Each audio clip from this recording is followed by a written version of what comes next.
ప్రభువైన యేసుక్రీస్తు నామములో మీ అందరికీ వందనములు తెలియజేసుకుంటున్నాను. ప్రియ సంగమ, ప్రభువు కృపను బట్టి యోహాను రాసిన ప్రకటన గ్రంథము 1వ అధ్యాయం మనము వచనం వెంబడి వచనము, పదం వెంబడి పదం మనం నేర్చుకుంటూ వస్తున్నాము. మరి ముఖ్యంగా ప్రభువైన యేసుక్రీస్తు వారి యొక్క మహిమా దర్శనం గురించి మనం నేర్చుకుంటున్నాము.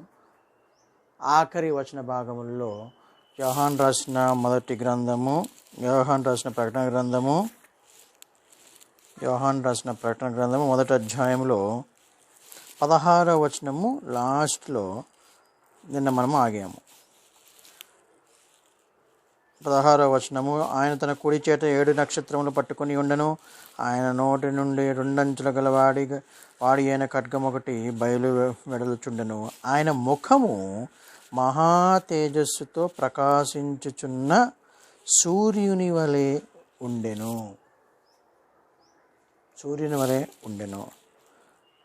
మా ప్రియ పరలోకపు తండ్రి, నీకు వందనాలు స్తోత్రం తండ్రి. నీ యొక్క మహిమా దర్శనాన్ని తండ్రి మాకు నేర్పిస్తున్న విధానం కొరకే, జ్ఞానిస్తున్న విధానం కొరకే నీకే వందనాలు స్తోత్రం తండ్రి. ఆయన 16వ వచనం 17వ వచనం చదువుతుండగా మీరే మాకు నేర్పించమని వాక్యమైన యేసునామములో వేడుకుంటున్నాం పరమ తండ్రి, ఆమేన్.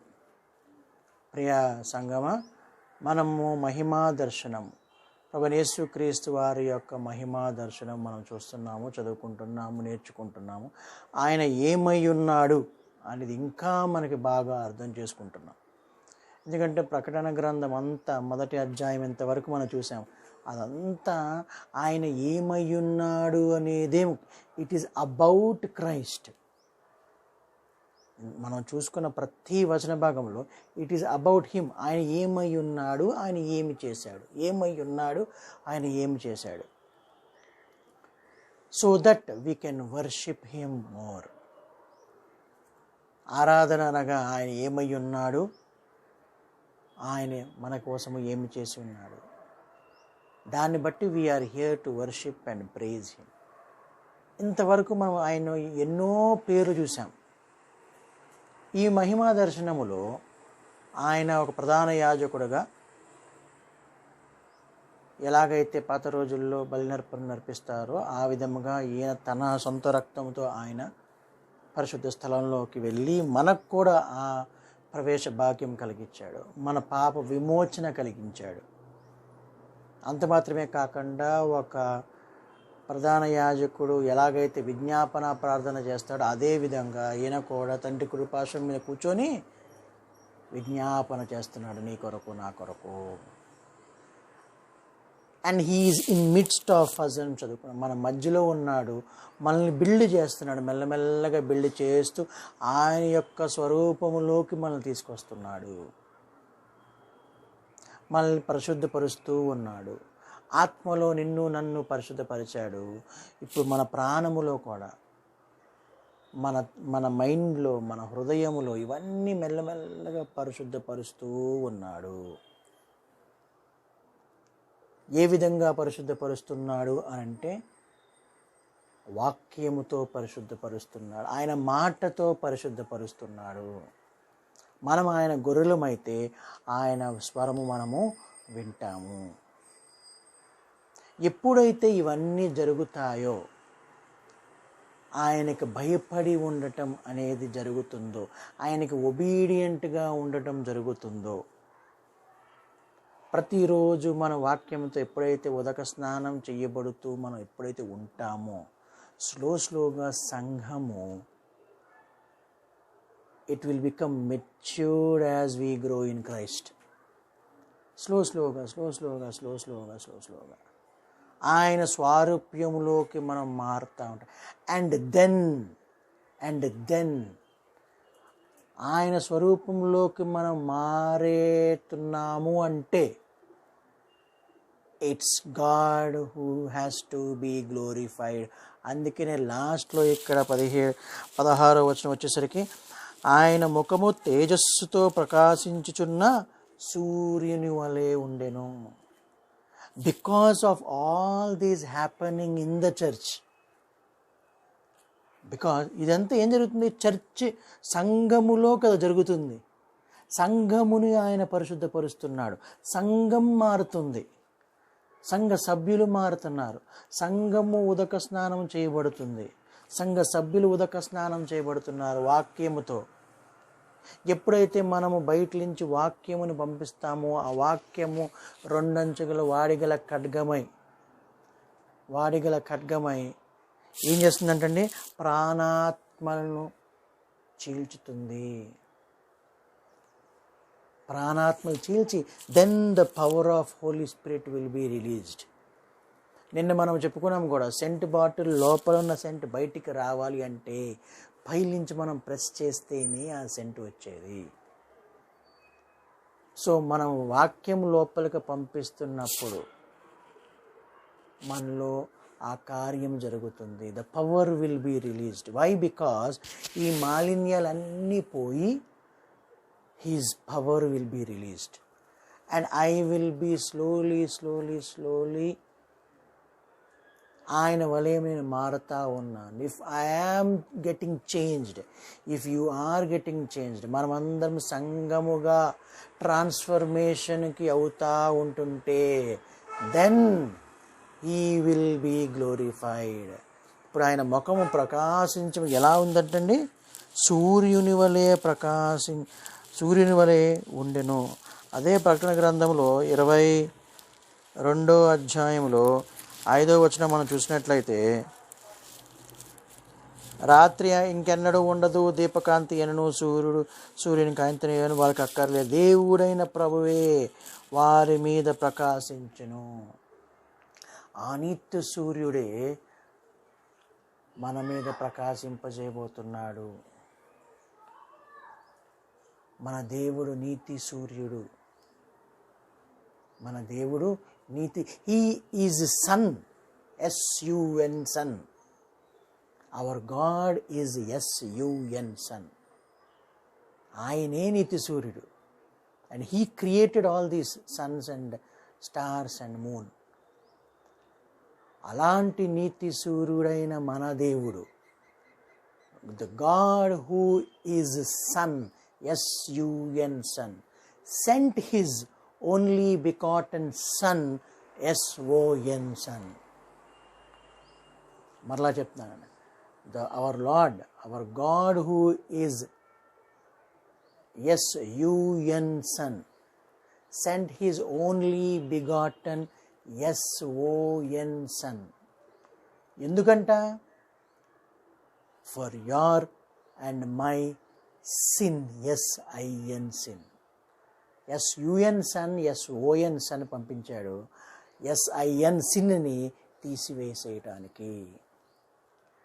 నిత్య సూర్యుడైన మన దేవుడు తన అద్వితీయ కుమారుని పంపించి నీ నుంచి, నా నుంచి, నాలో నీలో ఉన్న ఆ పాపానికి పరిహారం చెల్లించాడు, చెల్లించాడు. అలాంటి మన దేవుని మనం స్తుతిస్తున్నాము, ఆరాధిస్తున్నాము. ఎప్పుడైతే మనం ఆయన స్వరూపంలోకి మారుతున్నామో ఆయన గ్లోరిఫై చేయబడుతున్నాడు. He is getting glorified. సంఘములో ఏది జరిగినా కూడా he has to get glorified. మనుష్యులకి ఆ గ్లోరిఫికేషన్ రాకూడదు, మనుష్యులకి ఆ మహిమ దక్కకూడదు. స్టేజ్ మీదకి పిలిచి శాలువాలు కప్పడం మనుష్యులకి కాదు, సంఘములలో ఆయనకే మహిమ. ఎందుకలాగా? ఎఫెసీయులకు రాసిన పత్రిక మనందరికీ తెలిసిన విషయమే. 3వ అధ్యాయంలో, ఎఫెసీయులకు రాసిన పత్రిక 3వ అధ్యాయము 21వ వచనం చూసినట్లయితే, 21వ వచనము, క్రీస్తు యేసు మూలముగా, ఆఖరి వచన భాగంలో, క్రీస్తు యేసు మూలముగా సంఘములలో తరతరములు సదాకాలము మహిమ కలుగునుగాక. సంఘములలో మహిమ కలుగునుగాక. ఎవరికి? Glory of the lord in the church of the God. ఇంగ్లీష్లో అయితే బాగా మంచిగా ఉంది. ఇక్కడ మనకి ఎలాగ మనం అర్థం చేసుకోవాలంటే, క్రీస్తు మూలముగా సంఘములలో తరతరము సదాకాలము మహిమ కలుగునుగాక. టు హిమ్ ఇంగ్లీష్లో ఏముందో టు హిమ్, ఆ దేవునికి, to him be the glory, ఆయనకే మహిమ కలుగునుగాక. ఎవరి వలన? సంఘములలో. To him be the glory in the church of God. So the glory of God must be in the church of God. ఎజెకియేలు గ్రంథంలో మనం చూసినట్లయితే నరపుత్రుడా అని చెప్తూ చూసుకో, మిలీనియం టెంపుల్ గురించి అక్కడ మాట్లాడుతున్నప్పుడు, నరపుత్రుడా అని ఆ నరపుత్రుడికి చూపిస్తాడు మిలీనియం టెంపుల్. చూడు, ఇలాగ ఉండాలి, ఇలా ఉండేది ఒకసారి, ఇలా ఉండాలి. ఇప్పుడు he showing the glory of the church. He is showing the glory of God in the church of God. చూడండి ఆ రెండు పదాలు, సంఘములలోనే ఆయనకు మహిమ కలగాలి. కానీ సంఘముల్లో ఆయనకు మహిమ కలగకుండా మనుష్యులకు మహిమ కలుగుతుంది. కుర్చీ వేసి సాలువాలు కలుపుతున్నాము, లేకపోతే బొకేలు కానీ, లేకపోతే వాట్ ఎవర్ ఇట్ ఈస్. సంఘములలో ఆయనకే మహిమ కలగాలి. ఆ మహిమతోనే హీజ్ అంతగా ప్రకాశించబడుతున్నాడు. అంటే it's because of you and me, it's because of the church. సంఘము వలన ఆయనకి మహిమ కలుగుతుంది. And he wants that. ఆయనకి అది కావాల్సింది. వై? మన అందరము ఏ భేదము లేదు, పాపం చేసి what happened? We fell short of the glory of God. అంతే, we are all like that. We fell short.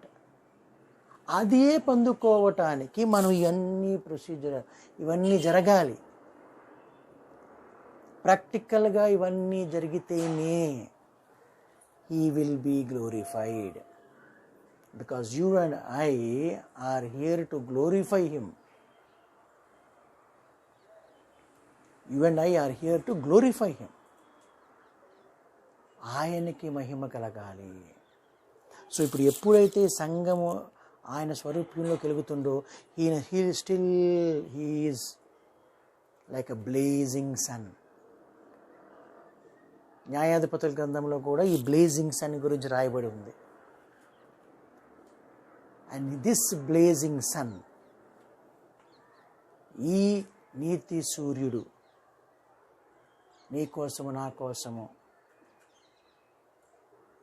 తన స్వంత కుమారుని పంపించి నీ కొరకు నా కొరకు బలియాగమయ్యాడు. అలాంటి అతన్నా నేను చూసింది అని 17వ వచనంలో, లాస్ట్ 17వ వచనంలో ఏం జరిగిందండి? ప్రకటన గ్రంథము 1వ అధ్యాయము 17వ వచనంలో, నేను ఆయన చూడగానే చచ్చిన వారి వలె ఆయన పాదములు యొద్ద పడి తిని, ఆయన తన కుడి చేతిని నా మీద ఉంచి నాతో ఇట్లేను, భయపడకుము, నేను మొదటివాడును కడపటివాడు, జీవించువాడను. Our God is a living God. మన దేవుడు జీవము గల దేవుడు, జీవము గల దేవుని ఆలయము మనము. ఆ జీవం గల దేవుని యొక్క ఆలయం మనము. We are the temple of Holy Spirit. So ఈ వచన భాగంలో మనకు అర్థమైన విషయం ఏంటంటే, మన దేవుడు నీతి సూర్యుడు, నీతి సూర్యుడు, బ్రైట్ మార్నింగ్ స్టార్. ఇప్పుడు ఇంకా మనం ప్రకటన గ్రంథం 21వ అధ్యాయంలో చూసినప్పుడు కూడా ఆయన ప్రకటన గ్రంథము 21వ అధ్యాయము 23వ వచనం చూసినట్లయితే, ఆ పట్టణంలో ప్రకాశించుటకే సూర్యుడైనను చంద్రుడైనను దానికి అక్కర్లేదు, దేవుని మహిమయే దానిలో ప్రకాశించుచున్నది, గొర్రె పిల్లయే దానికి దీపము. ఏ దేవుడైతే నిన్ను నన్ను కాపాడాడో ఆ దేవుని యొక్క మహిమే నీకు నాకు వెలుగు. ఇప్పుడు ఇక్కడ మనము ఆయన యొక్క వెలుగు మనలోనికి వచ్చి మనము కూడా వెలుగుల వలె ప్రభువైన యేసుక్రీస్తు వారు ఉన్న రోజుల్లోనే మీరు లోకమునకు వెలుగై ఉన్నారు అన్నారు. And the point here is, are we really light of the world? మనం అలా ఉన్నామా? బట్ హియర్ మనం ఇక్కడ ఉన్నా లేకపోయినా ఆయన త్వరలో రాబోతున్నాడు. సంఘము ఎత్తబడుతుంది. ఆ సంఘము ఎత్తబడే ఎక్లేషియా సంఘములో నువ్వు నేను కూడా ఉండబోతున్నాము. మధ్య ఆకాశములో ఆయనతో పాటు న్యాయ సింహాసనపు తీర్పులో ఉండబోతున్నాము. తర్వాత ఆయనతో పాటు రెండవ రాకడలో ఉన్న రెండో ఫేజ్లో మనము కూడా రాబోతున్నాము కిందకి.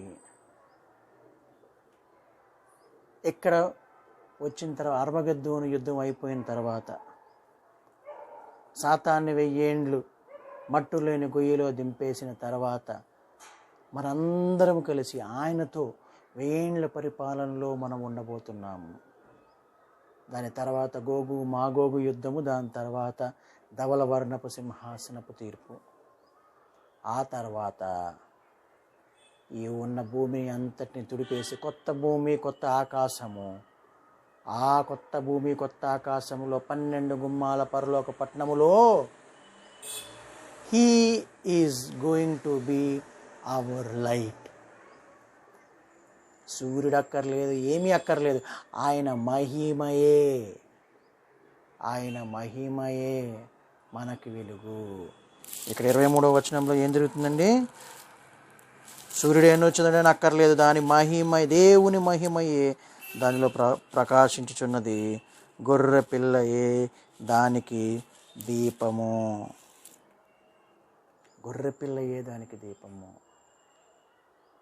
అప్పుడు అర్థమైంది యోహాను భక్తుడికి, ఇలాంటి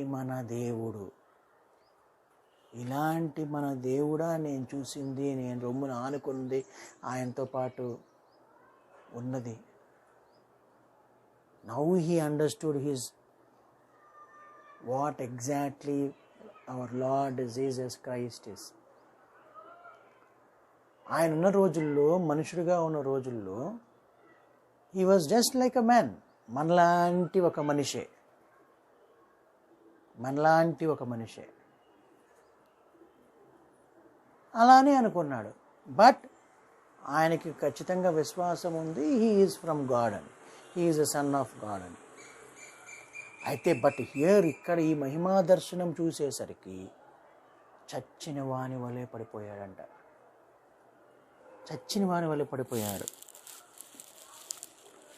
నెక్స్ట్ వర్స్ మనం చూసినట్లయితే, నేను చచ్చిన వాని వలె పడి తిని అనుంది. అప్పుడు ఆయన లేపి భయపడకుము, నేను మొదటివాడును కనపటివాడును జీవించువాడును, మృతునైతిని గాని ఇదిగో యుగాయుగములు సజీవుడనై ఉన్నాను. నీవు నేను సేవించుచున్న దేవుడు జీవం గల దేవుడు.